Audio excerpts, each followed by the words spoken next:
You're buying headphones for $30. The clerk mentions the same pair is on sale across town for $20. $10 saved. You make the drive. A week later, you're buying a $1,200 laptop. Across town, it's $11.90. Same $10. Same drive. And this time, you can't be bothered. When researchers ran versions of this experiment, most people made the drive for the small item and refused it for the big one. Same money, same effort, opposite decisions.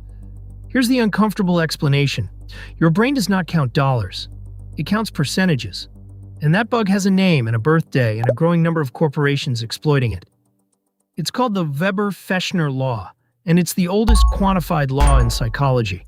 We perceive relative change, not absolute change. A difference matters to your senses in proportion to what it's compared against. $10 against 30 is a third, enormous.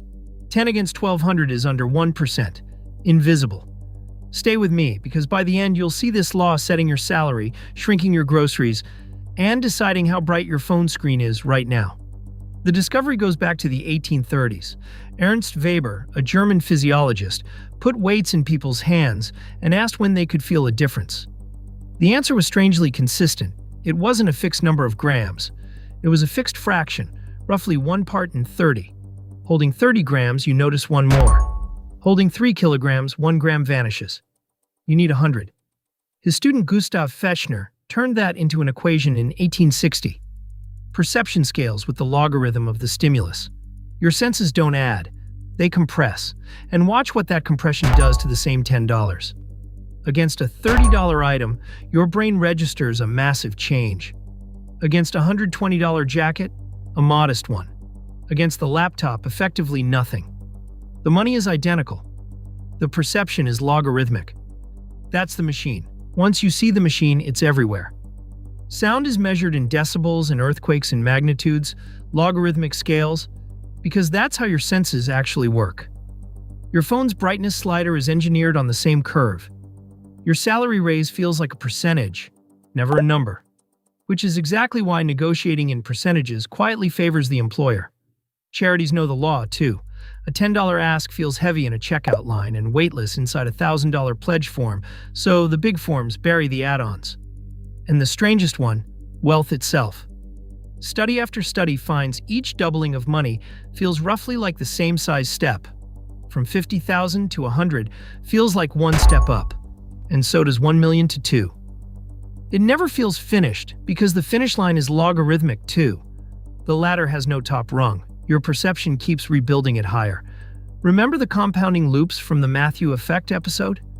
This is why the people winning them keep running. Now, the catch. 2 of them, and they matter. First, money is not a light bulb. Later research, prospect theory, showed the picture is messier. We judge gains and losses from reference points, and losses hurt about twice as much as gains feel good.